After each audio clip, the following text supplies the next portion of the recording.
योऽन्तः प्रविश्य मम वाचमिमां प्रसुप्तां सञ्जीवयत्यखिलशक्तिधरस्वधाम्ना अन्यांश्च हस्तचरणश्रवणत्वगादीन् प्राणान्नमो भगवते पुरुषाय तुभ्यम्। अनन्याश्चिन्तयन्तो मां ये जनाः पर्युपासते तेषां नित्याभियुक्तानां योगक्षेमं वहाम्यहम्। सदाशिवसमारम्भां शङ्कराचार्यमध्यमाम् अस्मदाचार्यपर्यन्तां वन्दे गुरुपरम्पराम्। गुरुर्ब्रह्मा गुरुर्विष्णुः गुरुर्देवो महेश्वरः गुरुः साक्षात् परं ब्रह्म तस्मै श्रीगुरवे नमः। ॐ शान्तिः शान्तिः शान्तिः। परमश्रद्धेयाः परमपूज्याः अनवरतस्मरणीयाः एतस्य प्रभासतीर्थस्य अधिष्ठातारः प्रथमज्योतिर्लिङ्गाः भगवन्तः श्रीसोमनाथचरणाः, भगवन्तः पुराणपुरुषोत्तमाः, भगवन्तः रसराजप्रभवः, अस्माकं सद्गुरवः पूज्याः गुरवः तथा च शास्त्रप्रणयिनः विद्याव्यासङ्गिनः श्रवणभक्तिनिष्ठाः संस्कृतभाषानुरागिणः नैष्ठिकाः नियमिताः भवन्तः सर्वेपि सज्जनाः स्वजनाः। भगवतः पुराणपुरुषोत्तमस्य कृपाप्रसादेन विभोर्वात्सल्येन अद्य पुनरेकवारम् आषाढमासे कृष्णपक्षे षष्ठ्यां बुधवासरे एतदनुसारं जुलै मासस्य 16 दिनाङ्के 25-उत्तर-2000तमे वर्षे विद्याव्यासङ्गं कर्तुं शास्त्रचर्चां कर्तुं भगवत्पादानां वाणीं गातुं श्रोतुं च अस्माभिः अवसरः सम्प्राप्तः। इदमस्ति अस्माकं सर्वेषां परमं सौभाग्यम्। अत्रावसरे भवत्सु विराजमानं परमात्मानं नत्वा भवतां समेषाम् एकतन्त्रेण स्वागतं च कृत्वा पुनरेकवारं स्वजीवनं मङ्गलं कर्तुं मङ्गलाचरणपूर्वकम् एतस्य सुमङ्गलग्रन्थस्य वयं मिलित्वा यात्रां कुर्मः। सर्ववेदान्तसिद्धान्तगोचरं तमगोचरं गोविन्दं परमानन्दं सद्गुरुं प्रणतोऽस्म्यहम्। भगवत्पादाः अत्र मिथ्याज्ञाननिवारणाय के उपायाः सन्ति तान् उपायान् अत्र प्रतिपादयन्ति अध्यास प्रकरणेन। इदं प्रकरणम् अस्माकं समेषां लाभाय वर्तते, अतः अस्माभिः एतत् सावधानेन श्रोतव्यम्। ज्ञानस्य प्राप्तिः कर्तव्या अस्ति वा अज्ञानस्य निवारणं कर्तव्यमस्ति, उभयमपि समानमस्ति। यदि अज्ञानस्य निवारणं भवति चेदपि ज्ञानस्य प्राप्तिर्भवति, यदि ज्ञानस्य प्राप्तिर्भवति चेदपि अज्ञानस्य निवारणं भवति। किन्तु अत्र अज्ञानात् अपि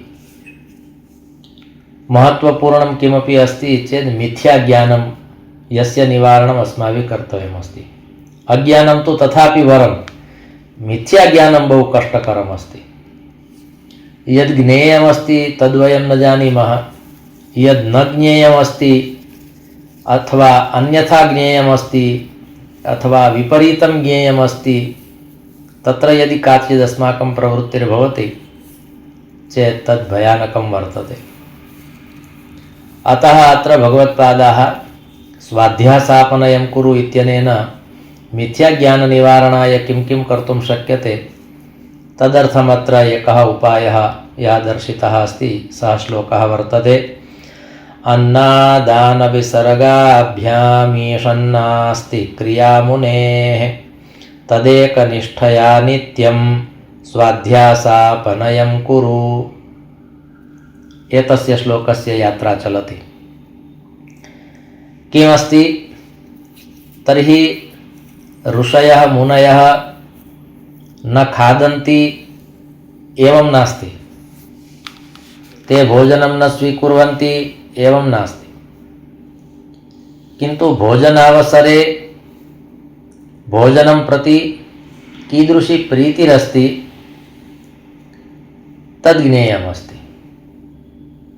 पात्रे यदागतं तत् स्वीकृतम्। अतः अत्र उक्तं भोजनम् अस्माभिः यदि मुखे संस्थाप्यते चेत् तदेव भोजनमस्ति इति न, किन्तु अहम् अद्य भोजनं प्राप्तुं ये पदार्थाः आवश्यकाः सन्ति तान् पदार्थान् अहं कुतः आनयिष्यामि, कया रीत्या कः का वा अत्र भोजनं पचिष्यति, कदा मम स्थाल्याम् आगमिष्यति, अद्य अहं भोजनं प्राप्नोमि पुनः रात्रौ भोजनं प्राप्स्यामि वा न, श्वः पुनः भोजनं प्राप्स्यामि वा न, एवं प्रकारेण भोजनात्मिका या चिन्ता वर्तते तया चिन्तया यः ग्रस्तः अस्ति तन्न कर्तव्यम्। अत एव अस्माभिः प्रारम्भे उच्यते यद् भगवता भगवद्गीतायां प्रोक्तमस्ति, अनन्याश्चिन्तयन्तो मां ये जनाः पर्युपासते तेषां नित्याभियुक्तानां योगक्षेमं वहाम्यहम्। अत्र भगवता उक्तमस्ति यद् भोजनस्य यः एकः भारः वर्तते जीवस्य, यदयं जीवः कया रीत्या कुत्र कीदृशं भोजनं प्राप्स्यति इति, तर्हि सा चिन्ता तस्य जीवस्य नास्ति अपितु मम वर्तते, तं भारम् अहं वहामि इति भगवता प्रोक्तं वर्तते। अतः भोजनविषये अस्माभिः कदापि चिन्ता न कर्तव्या भवति। किमर्थं न चिन्ता कर्तव्या, तर्हि शास्त्राणां प्रमाणानि अपि सन्ति, महापुरुषाणां कथनमप्यस्ति। यदा अस्माकं भूमौ अवतरणं भवति तत्पूर्वमेव यावत् कालपर्यन्तम् अस्माकं स्थितिः भूमौ वर्तते तावत् कालपर्यन्तं भोजनस्य या व्यवस्था कृता वर्तते सा व्यवस्था परमात्मा यदा करोति तदनन्तरं जीवं प्रेषयति, तत्पूर्वं जीवं न प्रेषयति। भोजनाच्छादने चिन्तां वृथा कुर्वन्ति वैष्णवाः, यो हि विश्वंभरो देवः स भक्तान् किमुपेक्षते। यः विश्वंभरः देवः अस्ति सः किं भक्तानाम् उपेक्षां करिष्यति। अर्थात् उपेक्षायाः विषयः नास्ति। आदौ एव तेन भोजनस्य आच्छादनस्य निवासस्य च व्यवस्था कृता वर्तते। सा व्यवस्था अपि एवमेव न भवति, कदाचित् पूर्वजन्मना कर्मणाधारेण वा कर्माधारेण भवति, कर्मणामाधारेण भवति वा कर्माधारेण भवति। तर्हि अस्माभिस्तु केवलं भगवतः चिन्तनं कर्तव्यं, शास्त्राणाम् उपासना कर्तव्या, सा एव चिन्ता कर्तव्या वर्तते। भोजनविषये, आच्छादनविषये, निवासविषये चिन्ता अस्माभिः कर्तव्या नास्ति, कारणं सः विषयः वर्तते विश्वंभरस्य विभोः। सः कर्तुम् अकर्तुम् अन्यथा कर्तुं समर्थः अस्ति इति कृत्वा स एव करिष्यति। का चिन्ता मम जीवने यदि हरिर्विश्वंभरो गीयते, नो चेदर्भकजीवनाय जननी स्तन्यं कथं निर्ममे इत्यालोच्य मुहुर्मुहुर्यदुपते लक्ष्मीपते केवलं त्वत्पादाम्बुजसेवनेन सततं कालो मया नीयते। तर्हि अयमपि श्लोकः एकं महत्त्वपूर्णम् आश्वासनम् अस्ति। तर्हि अत्रापि अस्माभिः एतदेव ज्ञेयमस्ति यत् भोजनविषये चिन्तायाः अवसरः नास्ति। यदा अस्माकं स्थितिः मातुः उदरे आसीत् तदानीमपि परमात्मना एव भोजनस्य तत्रापि व्यवस्था कृता आसीत्। यदा अस्माभिः मातुः गर्भात् जन्म प्राप्तं तदनन्तरम् अपि उत्तमस्य दुग्धस्यापि व्यवस्था परमात्मना एव कृतमस्ति। यदा मुखे दन्ताः न आसन् तस्मिन् समयेपि यदि अस्माभिः भोजनं प्राप्तं चेत्, दन्ताः सम्प्राप्ताः चेत् चर्वणपदार्थः अपि परमात्मना कुत्रचित् सुरक्षितः कृतः स्यादेव। तर्हि तत्र अस्माभिः चिन्ता न कर्तव्या।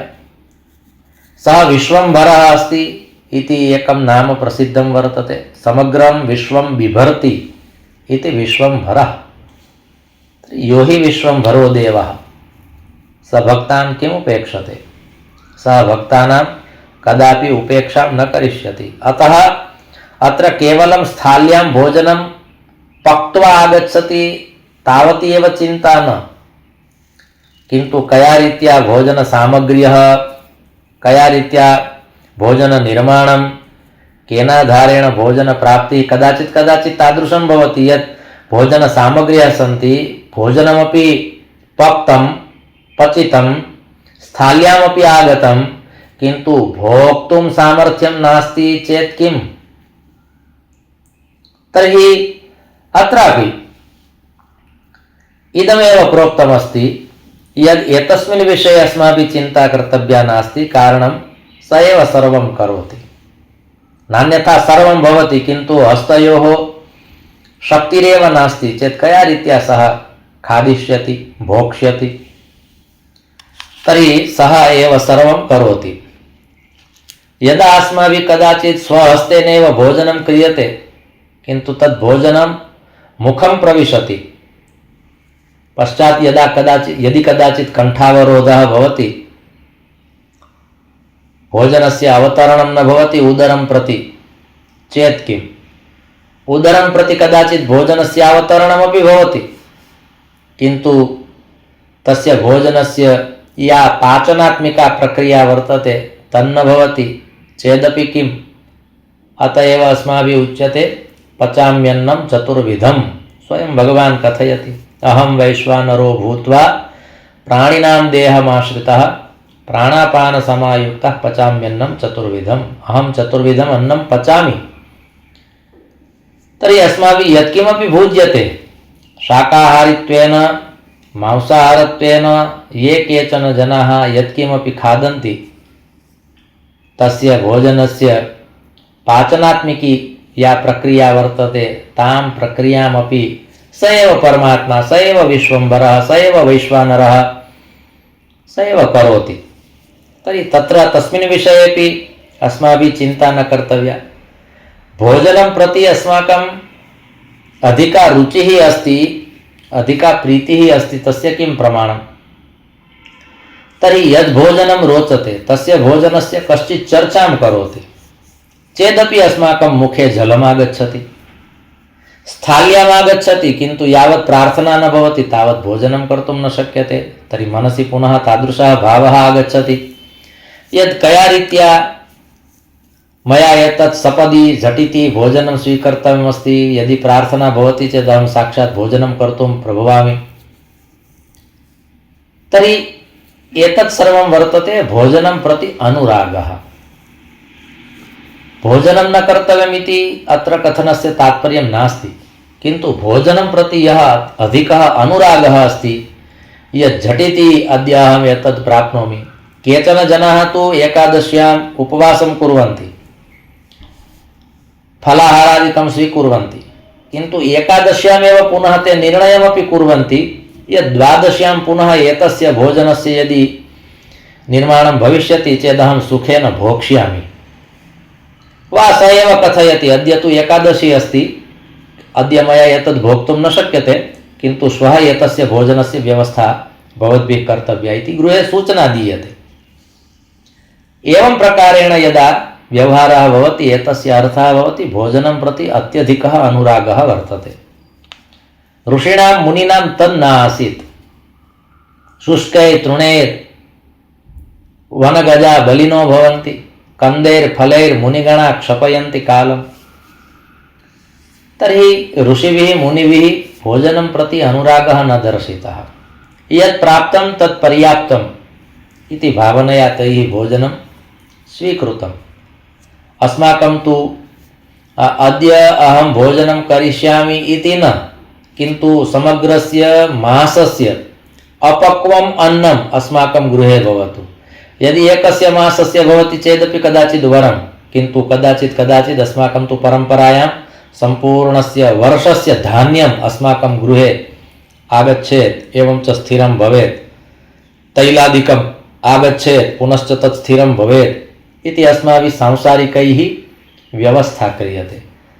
तर्हि इयं व्यवस्था अर्थात् भगवन्तं प्रति अस्माकं श्रद्धा नास्ति, विश्वासः नास्ति, तस्य एकं प्रमाणं वर्तते। सांसारिकैः अधिकः पुरुषार्थः न कर्तव्यः अस्ति इति कृत्वा समग्रस्य वर्षस्य धान्यं तैलादिकम् एवं च अन्ये ये पदार्थाः भवन्ति पाकशालायां तेषां पदार्थानाम् अस्माभिः व्यवस्थां कृत्वा तत्सर्वं सुरक्षितं क्रियते। पश्चात् सम्पूर्णस्य वर्षस्य चिन्ता नास्ति इति। किन्तु सम्पूर्णस्य वर्षस्य चिन्तां कृत्वापि यदि अस्माकं जीवनमपि वर्षात्मकं नास्ति चेत् किं? तत्तु एवमेव स्थास्यति, पतिष्यति। तर्हि अत्र अन्ततो गत्वा यदा भोजनस्य चर्चा भवति तस्मिन् समयेपि मुखे जलमागच्छति, नूतनपदार्थानां भोजनविषये चिन्तनं भवति। यदद्य एतद् भविष्यति, अद्य एतद् भविष्यति, अद्य एतद् भविष्यति, श्वः एतद् भविष्यति, गतदिने एतद् भुक्तमासीत् अद्यापि तदेव भोक्तव्यं, पुनः श्वः अपि किमपि नूतनं कर्तव्यम्। एतत् सर्वं किं सूचयति?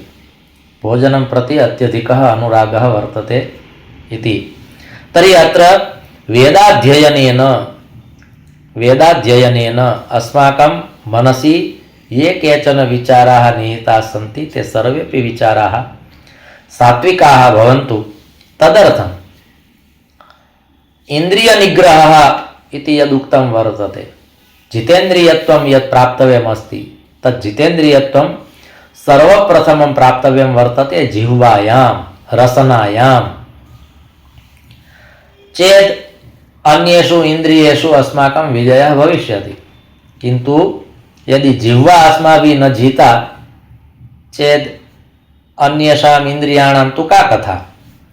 एवं च अन्येषाम् इन्द्रियाणामपि आधारः जिह्वायामेव वर्तते इति कदाचित् अस्माभिः सूक्ष्मेक्षिकया चिन्तनं क्रियते चेत् ज्ञातुं शक्यते। यदि जिह्वा न जीता, यस्य भोजनमधिकमस्ति तस्य भोगः अपि अधिकः भवति। अतः अत्र तस्यापि तेनापि सह सम्बन्धः स्यात् इति कृत्वा ऋषयः मुनयः कदाचित् मिताहारिणः भवन्ति। शास्त्रेषु उक्तं वर्तते हितभुक्, मितभुक्, ऋतभुक्। तर्हि भोजनस्य एकः विवेकः इति अत्र कथनस्य तात्पर्यं वर्तते। तर्हि श्रीमद्भगवद्गीतायां भगवता अपि भोजनविषये प्रवचनं प्रदत्तमस्ति। नान्यथा कुरुक्षेत्रे अर्जुनाय तस्मिन् समये तस्य विषयस्य प्रदानात्मकं कर्म किमर्थं परमात्मना कृतं? किन्तु उक्तं वर्तते 17 तत्र अस्माभिः द्रष्टव्यः। तत्र त्रिविधं भोजनं वर्तते, सात्विकं भोजनं, राजसिकं भोजनं, तामसिकं च भोजनं वर्तते। तर्हि राजसमपि भोजनं भवति, तामसमपि भोजनं भवति, सात्विकं भोजनं तु अस्माभिः चर्च्यते एव। तर्हि भगवतापि तत्र चर्चा कृता वर्तते। एवं च भोजनविषये विवेकः धारणीयः इति एव अत्र कथनस्य तात्पर्यं वर्तते। तर्हि न केवलम् अस्माभिः जिह्वया भुज्यते, गतदिने अपि अस्माभिः चर्चा कृता, न केवलं जिह्वया भुज्यते अपितु पञ्चज्ञानेन्द्रियैः पञ्चविषयाणाम् उपभोगः अस्माभिः यत् क्रियते तदपि एकं भोजनमेव अस्ति। अत्र भोजनविषये विवेकः अर्थात् पञ्चज्ञानेन्द्रियेषु अस्माकं संयमः इत्येव अत्र कथनस्य तात्पर्यं वर्तते। कारणं सर्वेषामपि विषयाणां तत्र समावेशः भवति। तत्र श्रीमद्भगवद्गीतायां पुनः 2 अध्याये उक्तं वर्तते, रसवर्जं रसोप्यस्य परं दृष्ट्वा निवर्तते। पुनः विषयाणां प्रारम्भः ततः भवति। ध्यायतो विषयान् पुंसा संगस्तेषु उपजायते, संगात् संजायते कामः, कामात् क्रोधो विजायते, क्रोधात् भवति सम्मोहः, सम्मोहात् स्मृतिविभ्रमः, स्मृतिभ्रंशात् बुद्धिनाशो, बुद्धिनाशात् प्रणश्यति। तर्हि एतस्य समग्रस्य विषयस्य यदि मूलं किमपि अस्ति चेत् आहारवृद्धिः अस्ति। आहारवृद्धिः अस्ति। रसं प्रति यदि अस्माकम् आकर्षणं नास्ति चेत् कारणमालारूपेण अन्ये ये विषयाः अत्र गुम्फिताः सन्ति ते विषयाः स्वतः एव स्थिराः भविष्यन्ति। एवञ्च भोजनविषये उक्तमस्ति यदि न्यूनं कर्तव्यमस्ति चेत् तादृशः अभ्यासः कर्तव्यः, अधिकं कर्तव्यमस्ति चेत् तादृशः अभ्यासः कर्तव्यः। भोजनविषये विवेकः धारणीयः वर्तते चेत् तथा नास्ति यद् अद्यैव मया निर्णयः कृतः अद्यैव जातम्। संकल्पे आधारः अस्ति किन्तु उद्योगः, कलहः, कण्डुः, द्यूतं, मांसं च मैथुनम्, आहारः, व्यसनं, निद्रा सेवनात् तु विवर्धते इति एकः श्लोकः दर्शितः अस्ति। यथा यथा अस्माभिः एतस्य सेवनं क्रियते तथा तथा वृद्धिर्भवति, यथा यथा अस्माभिः सेवनं न क्रियते तथा तथा तत्र ह्रासः भवति, हानिः भवति। तर्हि अत्रापि कश्चित् जनः उद्योगमार्गे प्रवृत्तः भवति तर्हि तस्मिन् विषये अधिकं तस्य चिन्तनं करोति चेत् उद्योगस्य अभिवृद्धिर्भवति, सपदि एव सः उद्योगेन धनोपार्जनं करोति। कलहविषये अपि तथा वर्तते, यथा यथा कलहस्य सेवनं क्रियते तथा तथा कलह वृद्धिं गच्छति। तथैव कण्डु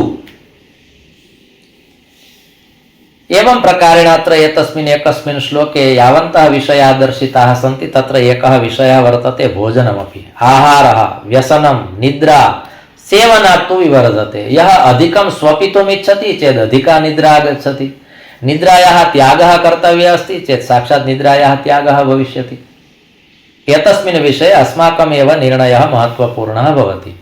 आहारविषयेपि अद्य मया अल्पम् एव भोजनं स्वीकर्तव्यमस्ति चेत् उदरमपि न कथयति, मनः अपि न कथयति, जिह्वा अपि न कथयति न अधिकं भोक्तव्यमस्ति।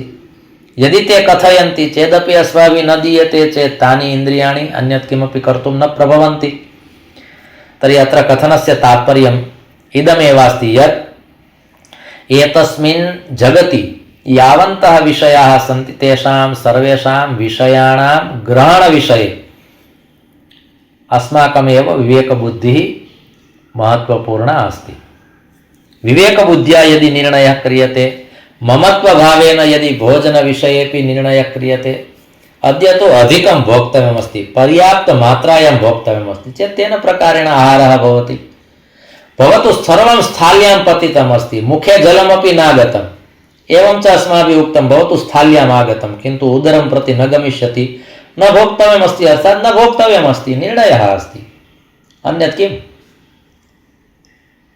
संकल्पशक्त्या एतत् सर्वं भवति इति कृत्वा किन्तु तथापि अत्र ऋषिभिः मुनिभिः एवञ्च भगवत्पादैः आहारविषये एकं नियन्त्रणं दर्शितं, विवेकबुद्धिः दर्शिता।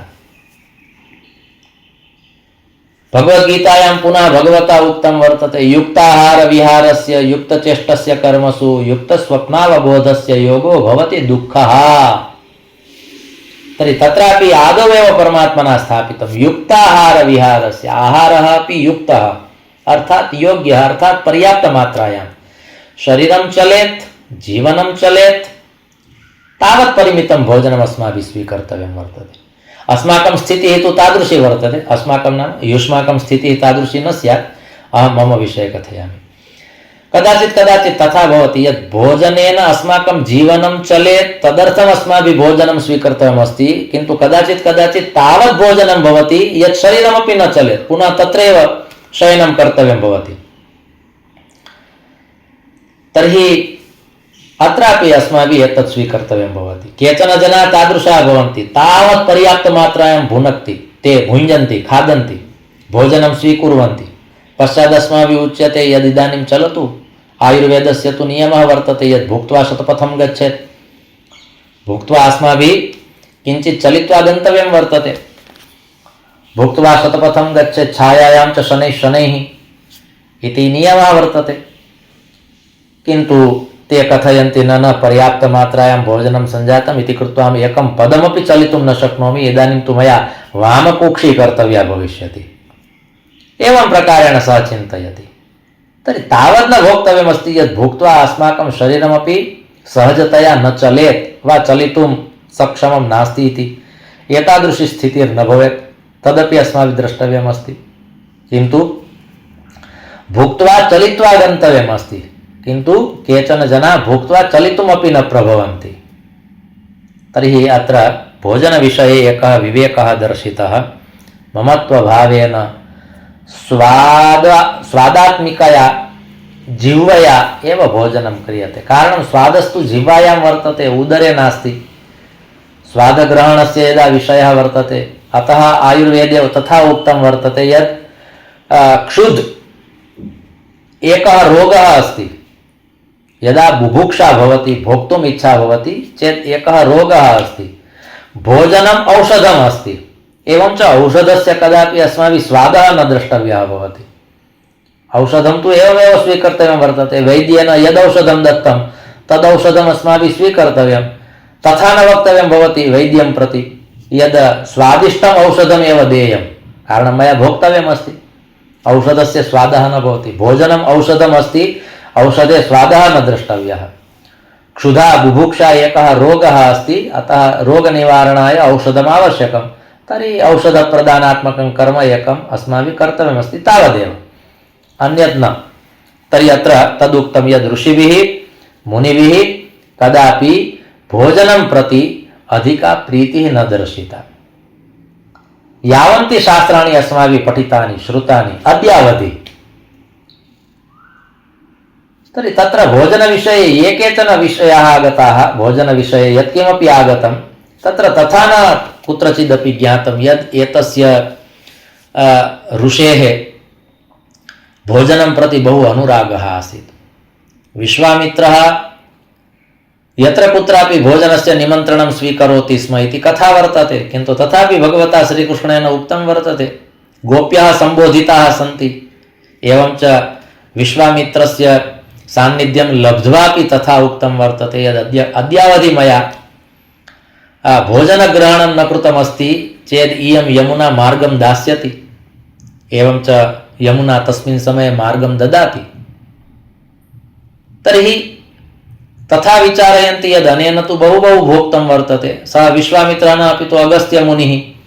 तर्हि अगस्त्यमुनेः एकः स्वभावः आसीत्, यः कोऽपि जनः भोजनाय निमन्त्रणं ददाति सः मुनिः भोजनस्य निमन्त्रणं स्वीकरोति, किन्तु अनुरागपूर्वकं तस्य भोजनं नासीत्। कारणं भगवता श्रीकृष्णेन यदा एवं प्रकारेण उक्तं तदानीं सर्वाः अपि गोप्यः आश्चर्यचकिताः सञ्जाताः यद् अनेन मुनिना तु बहु भुक्तम् अस्ति। बहवः पदार्थाः सन्मुखे स्थापिताः आसन्, ते सर्वेपि पदार्थाः प्रेम्णा भुक्ताः सन्ति। तथापि अयं कथयति यदि मया कदापि कस्यापि भोजनं न स्वीकृतमस्ति वा मम भोजने अनुरागः न जातः स्यात् चेत् इयं यमुना मार्गं दास्यति। यः विचारः अस्माभिः विश्वामित्रस्य कृतः तस्मिन् विषयेपि श्रीमन्महाभारते एका कथा आगच्छति। आपद्धर्मपर्वणि, यत्र विश्वामित्रः कुक्कुरस्य मांसं खादति, तथापि सः पापेन लेपितः न भवति। किमर्थं? तर्हि ममत्वदृष्ट्या स्वादग्रहणाय एव भोजनं करोति इति न, जीवनसञ्चालनाय भोजनं करोति। एवं च जीवनसञ्चालनाय तो यादृशं भोजनं लभ्यते तादृशं भोजनं स्वीकर्तव्यं भवति। तदर्थम् अस्माभिः भोजनस्य अधिका चिन्ता न कर्तव्या भवति। यत् प्राप्तं तत् पर्याप्तं, किन्तु अस्माकं दुःखमस्ति स्वादविषये। इति कृत्वा महापुरुषाः एकस्मिन्नेव पात्रे सर्वेषामपि पदार्थानाम् एकत्रीकरणं कृत्वा एव ते खादन्ति। किमर्थं? कस्यचित् एकस्य भोजनपदार्थस्य स्वादः जिह्वायां स्थिरः न भवेत्। यद् अयं पदार्थः बहु स्वादिष्टः अस्ति इति कृत्वा अधिकं ददातु। क्वथिका अपि एकस्मिन् पात्रे एव भवति, एवं च दुग्धपाकः अपि एकस्मिन् पात्रे भवति। कथनस्य तात्पर्यं कढी अने दूधपाक उभयमपि एकस्मिन्नेव पात्रे निधाय ते खादन्ति। किमर्थं? कस्यचित् एकस्य पदार्थस्य जिह्वायां स्थितिर्न भवेत्। यं कमपि एकं पदार्थं प्रति अधिकः अनुरागः न भवेत् इति कृत्वा एकपात्री भोजनं तस्मिन् विषये तु बहवः सन्न्यासिनः सन्ति ये सन्न्यासिनः एकस्मिन्नेव पात्रे खादन्ति, किन्तु अत्र अवसरे स्मरणं भवति पूज्यचरणानां करपात्रिमहाराजानां। स्वहस्ते यावत् भोजनम् आगच्छति तेषां स्वभावः आसीत् यद् अत्र हस्ते भोजनं स्वीकरोति सः महापुरुषः, भोजनं स्वीकृत्यापि अग्रिमम् आयोजनं तेषां किम् आसीत्, भोजनं स्वीकृत्यापि तद् भोजनं पुनः एकवारं गङ्गायां निमज्य पुनः बहिर्निष्कास्य यावत् भोजनं हस्ते भवति तावदेव भोजनं स्वीकर्तव्यम्। आदौ गङ्गायै देयम्, एकवारं तथा कर्तव्यं। पश्चात् यदि किमपि भोजनं तस्मात् न्यूनं भवति तत्रापि भोजनसंरक्षणाय विविधाः उपायाः न कर्तव्याः, यथा करबन्धनं, यद् अधिकमात्रायां हस्तयोः एव भवेत् तथा उपायः न कर्तव्यः। एकवारं साक्षात् जले निमज्य पुनः साक्षात् झटिति बहिर्निष्कासयति। आदौ गङ्गायै भोजनं, पश्चात् हस्ते वा हस्तयोः यावत् भोजनम् अवशिष्टमस्ति तदेव भोजनं तैः स्वीकृतं स्वजीवने इति कृत्वा ते करपात्रिमहाराजाः सञ्जाताः। अस्माकं हस्तौ एव पात्ररूपौ स्तः इति धिया तैः आजीवनं पश्चात् भोजनं तेन प्रकारेण कृतम्। एतादृशाः अपि महापुरुषाः भारतवर्षे समभवन् इति गौरवस्य विषयः वर्तते। एतत् सर्वम् अस्माभिः श्रोतव्यम्। अगस्त्यस्य कथा अस्माभिः श्रोतव्या, दुर्वासा मुनेः कथा अस्माभिः श्रोतव्या। यथा अस्माभिः गोपीनां विषये सा चर्चा कृता, तत्र दुर्वासा मुनिः अस्ति, दुर्वाससः सा कथा वर्तते। अगस्त्य मुनिः अपि साक्षात् पार्वत्याः गृहं गत्वा भोजनं करोति, तथा पश्चात् समुद्रपानं करोति। भगवान् शङ्करः वारयति, एतावदधिकं भवता भुज्यते चेदग्रे किं भविष्यति। तर्हि अधिकं भोजनं भवति चेदपि केषाञ्चित् महापुरुषाणां स्मरणं कर्तव्यं, तदर्थम् एकं पद्यं वर्तते। तत्र वैश्वानरः अस्ति, शनिः अस्ति, वडवानलः अस्ति, तत्र अगस्त्यमुनिः वर्तते, वृकोदरः भीमः अस्ति। एवं प्रकारेण यदि सर्वेषां स्मरणं क्रियते चेत् उदरवृद्धिरपि न भवति भुक्त्वा, एवं च अस्माभिः यत्किमपि भोक्तमस्ति तत् तस्य पाचनात्मिका प्रक्रिया अपि भवति। किन्तु अत्र कथनस्य तात्पर्यं, यथा दुर्वासा मुनिः भोजने तस्य प्रीतिः नास्ति, भोजनस्य निमन्त्रणं स्वीकरोति किन्तु तत्र प्रीतिः नास्ति, तद्वद् अगस्त्यमुनिः अपि वर्तते। विश्वामित्रमुनिः ऋषिः अस्ति वा मुनिः अस्ति, तथापि सः कुक्कुरस्य मांसं खादति, परिस्थितिः एव तादृशी निर्मिता भवति। तत्र आपद्धर्मपर्वणि इयं कथा वर्तते। अत्रापि भगवत्पादाः कथयन्ति यत् ऋषीणां मुनीनाम् अधिका प्रीतिः भोजने न भवति, विना प्रीतिं भोजनं कर्तव्यम्। अगस्त्यं कुम्भकर्णं च शनिं च वडवानलम् आहार परिपाकार्थं स्मरेत् भीमं च पंचमम्। एवं प्रकारेण श्लोकः दर्शितः अस्ति। अयं श्लोकः तैः स्वीकर्तव्यः ये अधिकं भोजनं कुर्वन्ति। पुनः चिन्ता भवति यदद्य मया यद् भुक्तमस्ति तस्य पाचनात्मिका प्रक्रिया सम्यक् प्रकारेण भविष्यति वा न भविष्यति।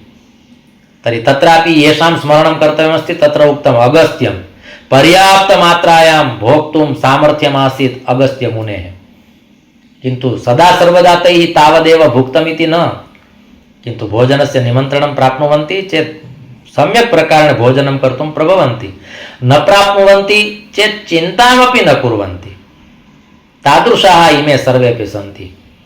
के सन्ति? अगस्त्यम्। अहम् एतान् पञ्चमहापुरुषान् स्मरामि। किमर्थम्? आहार परिपाकार्थं। ते महापुरुषाः के सन्ति? तर्हि तत्र उक्तम् अगस्त्यं कुम्भकर्णं च शनिं च वडवानलम् आहार परिपाकार्थं स्मरेत् भीमं च पंचमम्।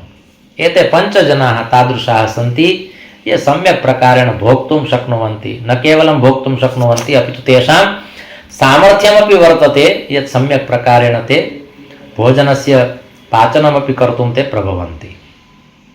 तर्हि एतेषामपि स्मरणं कर्तव्यं भवति चेत् कर्तव्यं, किन्तु अत्र उक्तं भोजनविषये अधिका प्रीतिः मास्तु। एवं प्रकारेण यदि अस्माकं मनोवृत्तिर्भवति, अस्माकं मनोनिग्रहः भवति भोजनविषये, तर्हि एतद्वाक्यं सफलं भवति। अन्नादान विसर्गाभ्यामीशन्नास्ति क्रिया मुनेः। तर्हि एते ऋषयः मुनयः यत्किमपि ते खादन्ति तत्र तेषाम् अधिका प्रीतिः न भवति। एवं च तदनन्तरम् उक्तं तदेकनिष्ठया नित्यं स्वाध्यासापनयं कुरु। एवं प्रकारेण अत्र एकनिष्ठत्वम् अस्ति, एकनिष्ठत्वं वर्तते भोजनविषये।